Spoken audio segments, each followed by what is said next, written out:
인간의 언어로 설명하기 어려운 위대하신 그리스도의 탄생, 이 뜻입니다. 오늘 본문은 한 아기의 탄생을 기록하고 있습니다. 아기 예수님의 탄생인데 사실은 조금 전에 박한수 집사님이 백화점이나 거리에 캐롤송이 잘 안 들리죠? 그게 찬송가 협회와 저작권 때문에 벌써 몇 년 전부터 약간 그런 있었어요. 백화점에 뭐 트리를 잔뜩 해놔도 그 이야기는 어떤 의미에서는 예수를 모르는 자가 마냥 캐롤을 부르고 기쁘다 구주 오셨네를 의미도 모르고 부르는 자가 수없었다. 지난날 우리 젊은 날에도 아무 꾼도 없이 밤이 12시까지 돌아다니기만 했다. 그래서 하늘에는 영광, 땅에는 기뻐하심을 입은 사람들 중에 평화. 그래서 예수님은 아기 예수님이 와가 천사들이 누구한테 먼저 소식을 전했어요? 그 목동. 그 시대에 인정하지 않는 이제 하나님의 양으로 오셨기 때문에 목동한테 천사가 전해주는 거예요.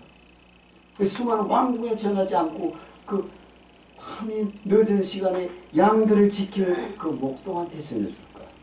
그 의미를 우리가 한번 깊이 생각해 봐야 될 줄로 믿습니다.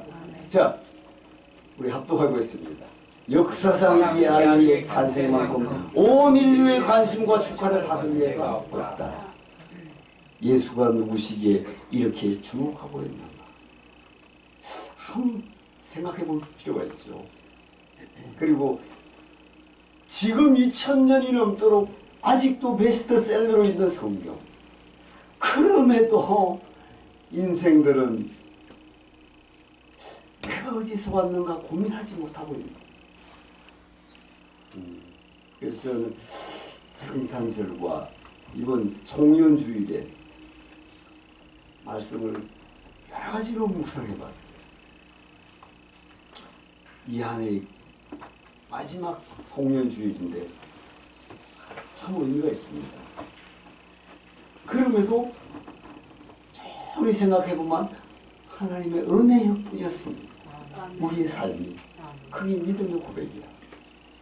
그래서 지금도 세계 대부분의 나라는 예수 그리스도의 탄생의 날을 아니 있는 나라든 안 있는 나라든 성찬출을 해놓고 지금은 그런 시대야.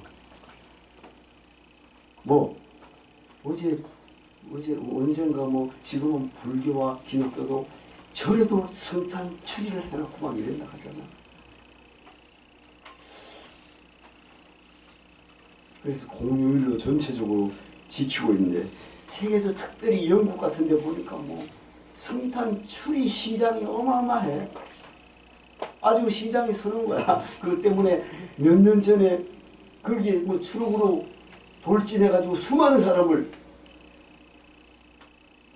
막 생명을 앗아가고 했는데 지금 보니까 바리케이트를 쳐놓고 차가 못 들어오고 그래도 벌써 많은 추리하고 그렇게 팔리나 봐요. 아직도 원래는 사실 영국의 국교가 뭐였어요? 성공회잖아. 근데 참 아이러니하죠. 성공회를 메리 여왕이 무조건 지키라고 할 때 신앙의 자유를 찾아 퓨리탄들이 메이플라워를 타고 신대륙 미국으로 갔어. 거의 1620년대. 근데 사실은요, 1620년, 1700년 그 사이에 문명의 르네상스. 이런 거래 문명에도 말도 못하는 거고, 그 당시에 철학이 그렇게 번성했어요. 그 시대에. 그게 지금 미국이 되어 있는 거야. 그 청교도 102명이 그 작은 배를 타고 가다가 40명이 넘게 죽어. 그래도 그들이 하나님을 원망한 적이 없다는 거야. 생명이 죽고 왜 일로 오다가 이렇게 생명을 주고 이랬다는 게 없어요. 역사가. 그래서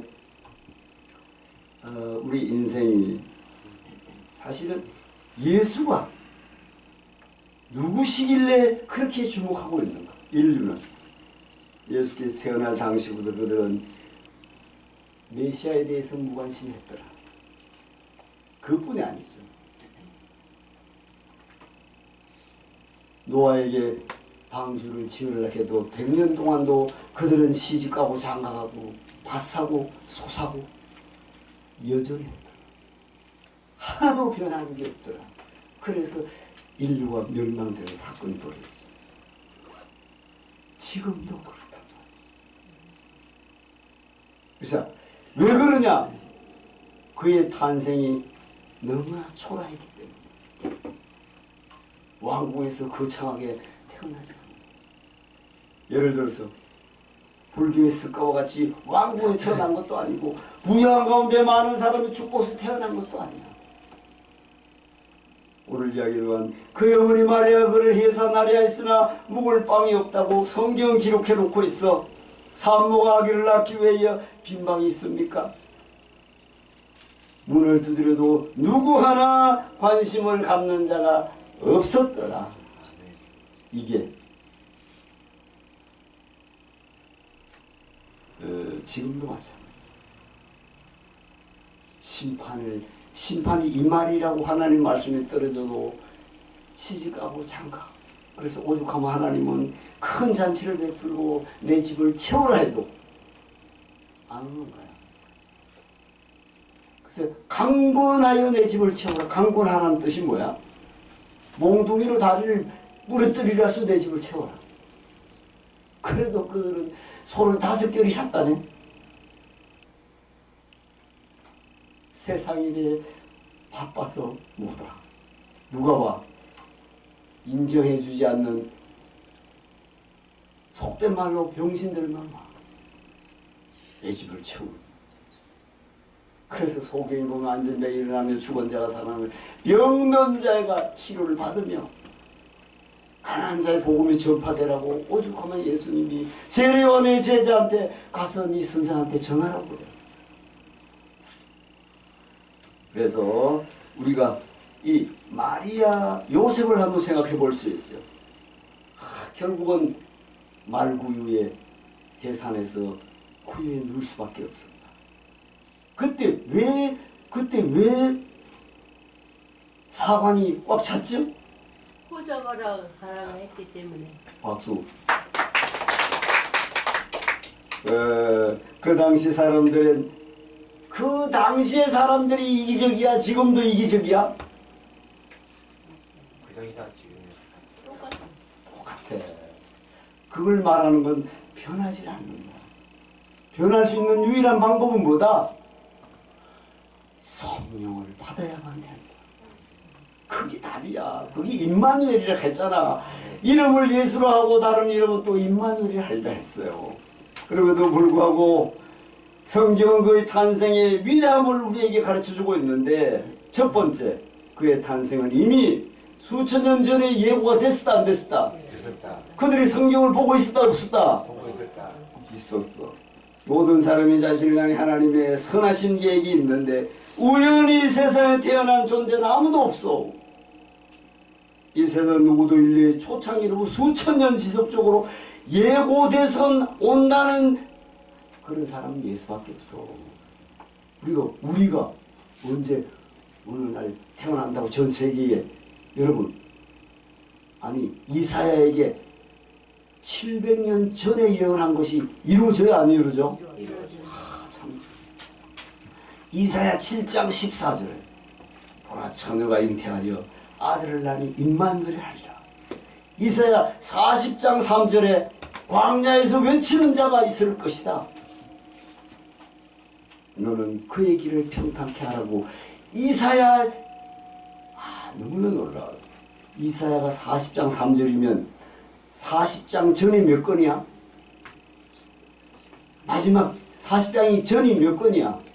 39장이 뭐야? 구약이잖아. 40장부터 신약이야. 66권은 66장이 봐야 39, 27이야. 그 66장이야. 메시아 오는 거를 어떻게 그렇게 했지? 40장부터 66장 보면은 27권이야. 그게 너무 놀라워요. 그런 의미에서 이미 메시아는 오는 걸 예정되어 있습니다. 자, 합독.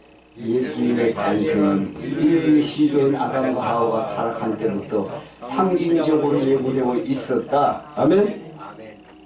예수님 탄생의 구체적인 언급은 믿음의 조상 아브라함에서 약속을 했어요. 아브라함은 예수께서 오시기 전 2000년 전에 아브라함에게 약속한 거예요. 그게 제가 타이핑을 다 못했는데 창세기 22장 17절 18절 내가 내게 복을 큰 복을 주고 내 씨로 크게 번성하여 하늘의 별과 같고 바닷가의 모래와 같게 하리니 내 씨가 내 대적의 문을 얻으리니 내 씨로 또 말미암아 천하 만민이 복을 얻으리라. 이게 여러분 이미 1000년 전에 예수님 오기 1000년 전에 아브라함에게 이야기한 거예요. 아브라함에게 사무엘하 7장 12절 이하에 내가 내 몸에서 날 자식을 내 뒤에 세워 그 나라를 경고케 하리라. 내 집과 내 나라가 내 앞에서 영원히 보존되고 내 미가 영원히 견고하리라 하셨다. 하라. 이미 예언되어 있는 거예요.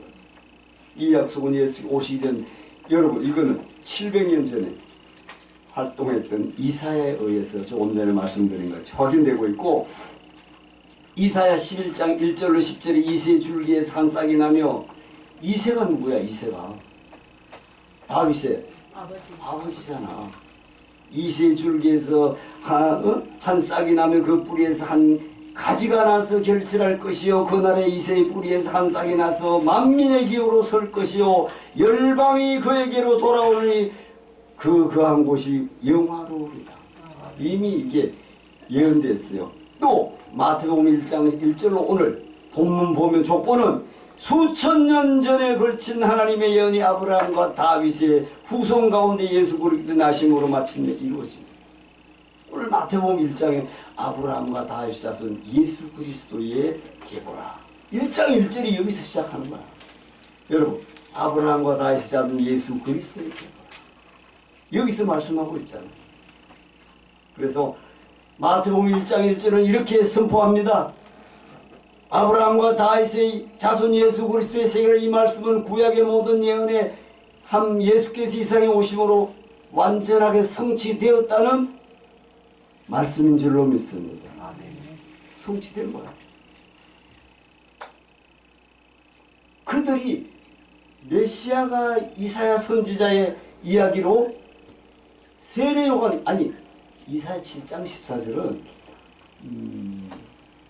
처녀가 아들을 낳으니 임마를 하리라. 40장 3절에서는 광야에서 외치는 자까지 설명을 했는데 광야에서 메시아를 선포해도 그들이 예수를 무관심하더라. 그래서 지난주에도 말씀드린 건 세례 요한은 빨리 죽어야 돼. 의미적으로. 사실 또 죽어. 거기 말이죠. 헤롯과 헤로디아 사건으로 죽지만 그 안에는 하나님의 섭리가 있는 것이다.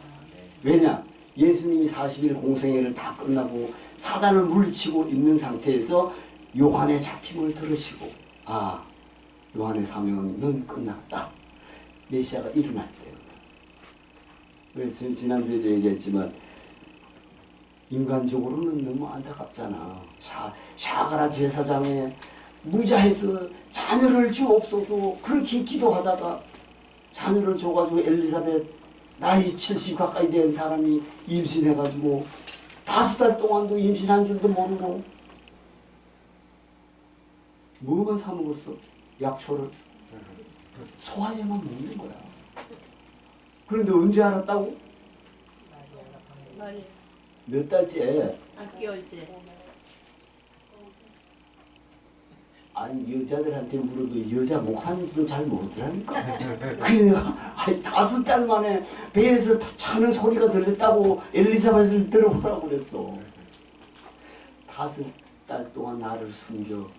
여러분 이스라엘 여자 중에 임신을 못하면 참 부정하다 소릴 정도로 그 시대에. 그래서 그리고 그 가브리엘 천사가 내 친족 마리아에게도 임신했다 했어요, 안 했어요? 했어요. 그냥 달려가가지고 그 차이가 있다 했죠.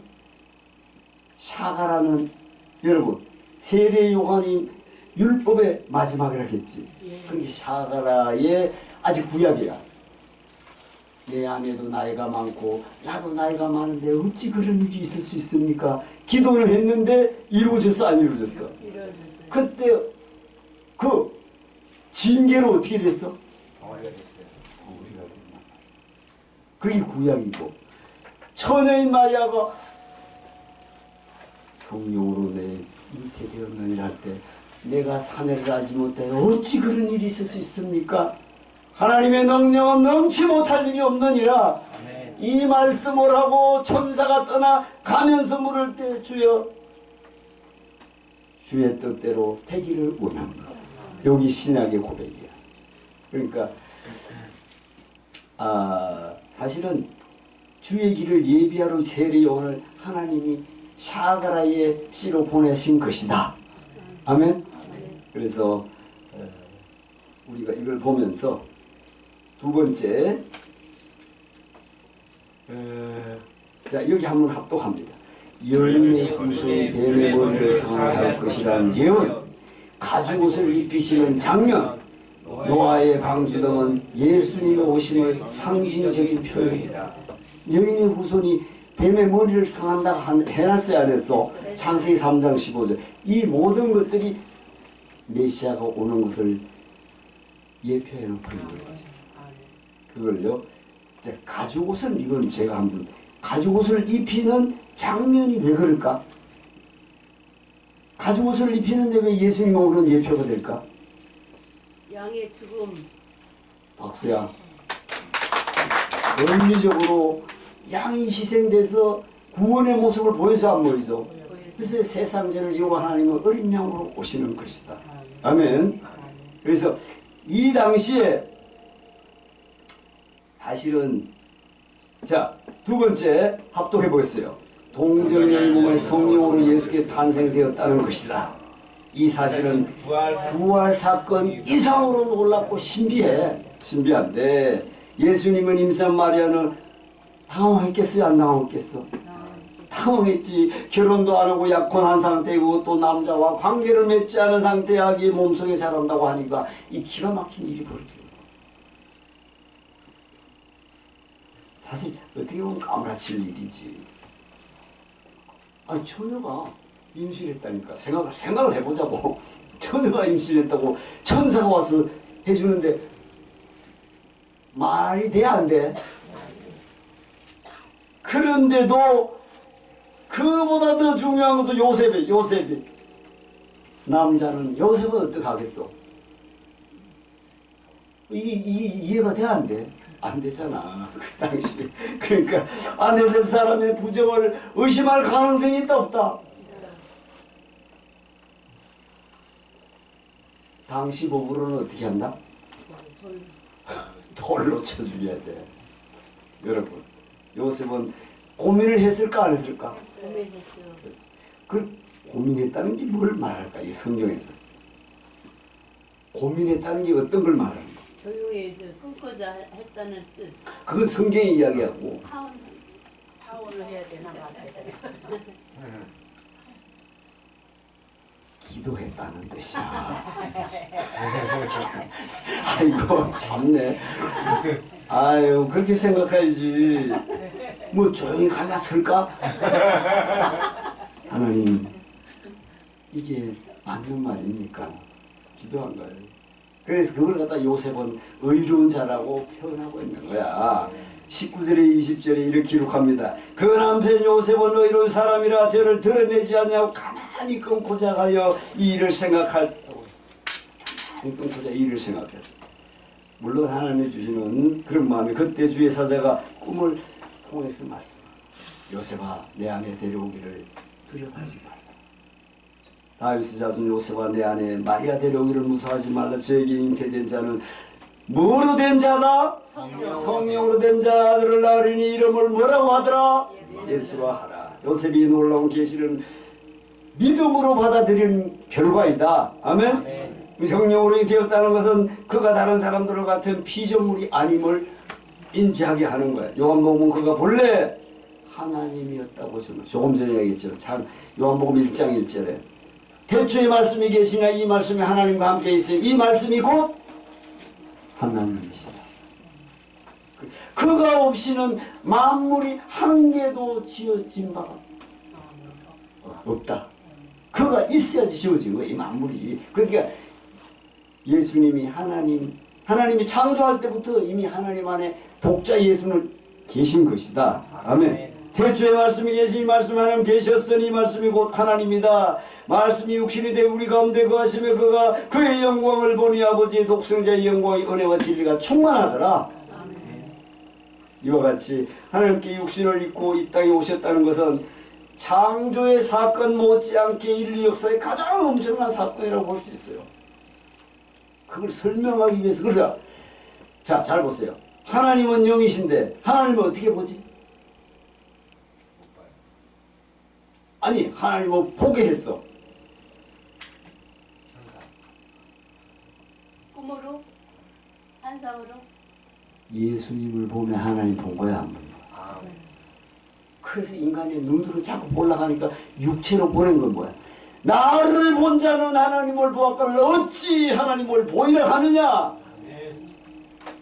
도마가 주여 우리에게 하나님을 보여주옵소서 하니까 나를 본 자는, 그 원래는요, 빌립이 그 말을 했어. 주여 우리가 하나님을 보기를 원합니다.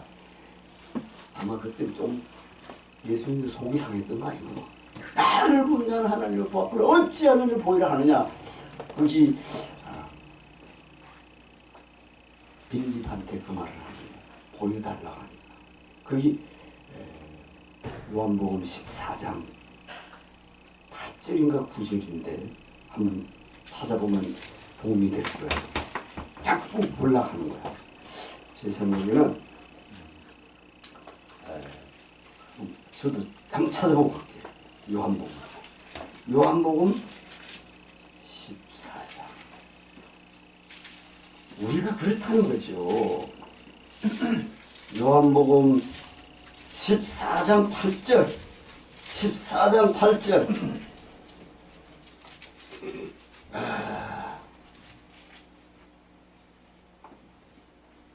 자, 또 빌립이 이르되 주의 아버지를 우리에게 보여주옵소서. 그리하면 족하겠나이다. 예수께서 이르시되 빌립아, 내가 이렇게 오래 너와 함께 있으되 내가 나를 알지 못하는 나를 본 자는 아버지를 보았거늘 어찌하여 아버지를 보이라 하느냐. 여러분, 그러니까 예수를 만난 사람은 하나님을 본 자야. 다시 말해서 마태복음 5장 8절에 마음이 청결한 자는 하나님을 볼 것이요 천국이 저희 것이다. 이 말을, 마음이 청결한 거는 예수님을 말씀을 지금 100% 믿는 거야, 안 믿는 거야? 그럼 하나님을 본 자다 말이야. 그래서 인간은 육의 눈으로 자꾸 보려고 하니까 그분이 온 걸 보여주려고 오죽하면 이게 지금 요한복음 14장에는 이미 예수님이 너희는 마음에 근심하지 말고, 내가 거처를 예배하러 가려면 십자가에 못 박혀 죽어야 되는데 내가 너희 앞에 안 보인다고 염려하지 마라. 아멘? 그 말을 하는데 그때 도마가 여기 나타나잖아. 도마가 4절에 14장 4절에 내가 어디로 가는지 거기를 너희가 아느니라 할 때 5절 합도 도마가 이르되 주여 주께서 어디로 가시는지 우리가 알지 못하고 그 길을 어찌 알겠사옵나이까. 이 기가 막히네. 그 밤에 이제 주님은 너희를 두고 떠나야 돼. 거기다가 요한복음 13장 1절에 6월절 전에 예수께서 자기 세상을 떠나 아버지께로 돌아가실 때가 이런 줄 아시고 합독 세상에. 자 13절 1절 요한복음이야.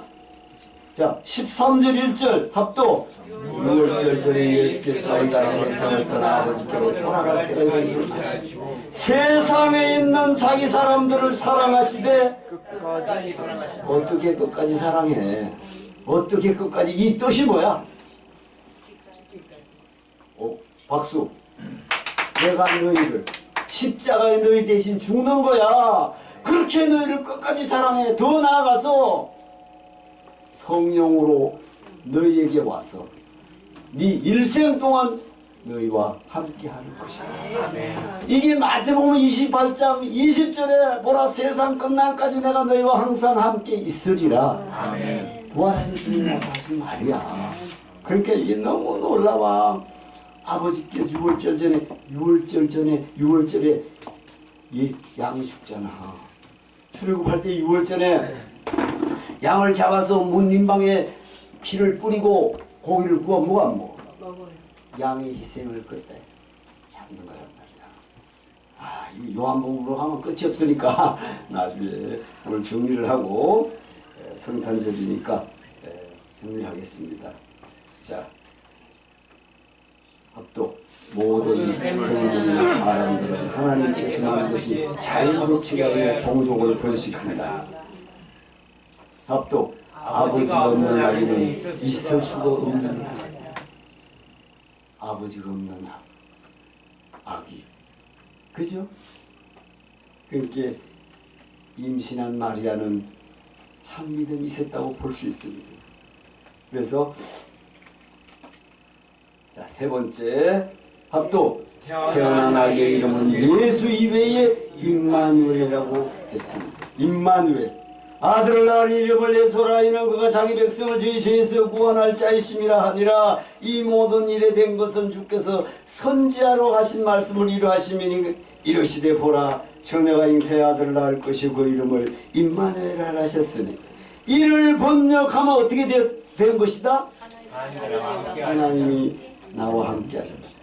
그것을 정확하게 구약에서 무엇을 말씀했죠? 제가 창세기에서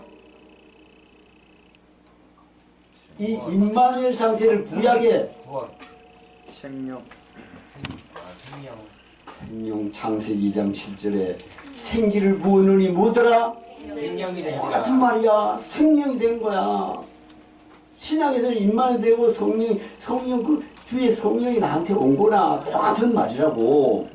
예수라는 이름이 그가 오신 목적을, 자 합독. 예수라는 이름이 그가 오신 목적을 상징하는 것이라면 임마누엘은 그가 오신 의미를 나타내는 것을 말한다.